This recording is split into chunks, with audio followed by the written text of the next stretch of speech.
அமலோற்பவமான தாயார் மரியாளை தியானிப்போம். அமலோற்பம் என்பது இயேசுவின் தாயான மரியாள் மூல பாவமின்றி அவர் உருவான முதல் நொடியிலிருந்து கடவுளால் பாதுகாக்கப்பட்டார் என்ற கத்தோலிக்க போதனை.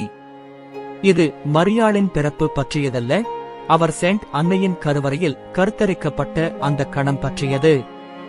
கடவுள் கிறிஸ்துவின் எதிர்கால மீட்பு அருளை முன்னோக்கி வழங்கி மரியாளை எந்த பாவக் கரையுமில்லாத புனித பாத்திரமாக ஆக்கினார். இந்த உண்மையை திருச்சபை 1854 ஆண்டு போப் பியஸ் 16 அவர்கள் அறிவித்தது. ஒவ்வொரு ஆண்டும் டிசம்பர் 8 அன்று நாம் இதை கொண்டாடுகிறோம். இந்த போதனை ஏன் அவசியம்? ஏனெனில் உண்மையான தேவனும் மனிதனுமான இயேசு முழுமையாக தூய்மையான தாயின் மூலம் உலகிற்குள் வர வேண்டும். அதற்காக மரியாள் புதிய எவாள்